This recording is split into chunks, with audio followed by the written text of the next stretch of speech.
Ethet e listës kanë bërthyer Partinë Socialiste me kryeministrin Edi Rama që në mbledhjen e grupit ka tentuar të sqarojë mënyrën se si do të bëhet ndarja e kandidatëve për deputet. Pas takimeve intensive me drejtuesit politik të qarqeve, Rama u komunikoi të vetëve se në këto zgjedhje do të ketë një reformim të grupit socialist. Ai nënvizoi se asnjë deputet, burr apo grua që ka fituar një mandat në legislaturat e shkuara, nuk do të jetë pjesë e listës së mbyllur. Tani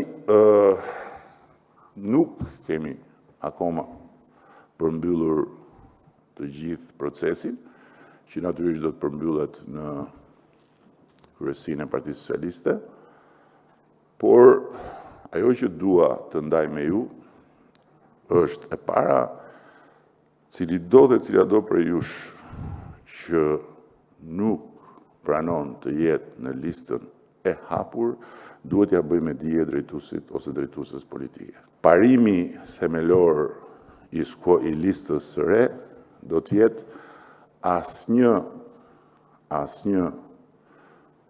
deputet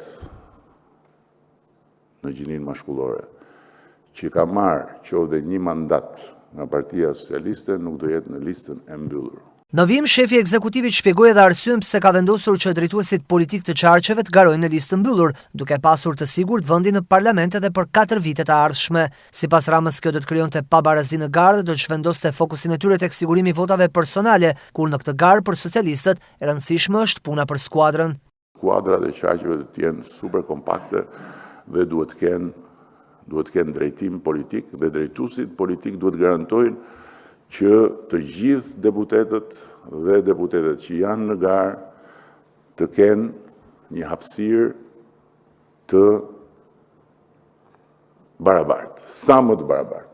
Dhe asnjë drejtues politik natyrisht nuk besoj kurrë që mund të futet në preferenca se për kë duhet votojnë antarët e Partisë Socialiste dhe qytetarët.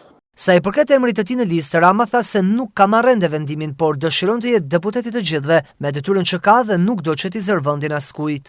Pse unë duhet jem aty në parlament si deputet për sa kohë kam të detyrë, dhe nga ana tjetër do ishte prap një hyrje në hak ndaj të tjerëve që të vendosej emri im dhe pastaj të vinin votat dhe të çorientoheshin njerëzit.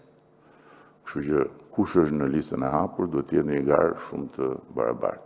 Ndërkohë që vendimin për veten time nuk e kam akoma të marrë plotësisht se mund të mos jam fare në listë. Nuk e qenë deputet i të gjithëve për detyrën që kam. Shqiptarët duhet të na japin mandatin më të fortë që kemi patur ndonjëherë, ripërsëriti Rama nga kryesia e kuvendit, ndërsa kërkoi mandatin e 4 në zgjedhjet e 11 majit, pasi sipas tij Partia Socialiste është e vetmja forcë politike që mund të mbyllë dritaren e hapur drejt Bashkimit Evropian dhe të integrojë vendin në blok. Ne jemi Republika e Shqipërisë dhe ne kemi të gjitha ato që na duhen për ta shfrytzuar këtë dritar. Por duhet që shqiptarët të na japin mandatin më të fortë që kemi pasur ndonjëherë qysh për vitin 2013. Më të fortin. Sepse me mandatin më të fortë shqiptarëve,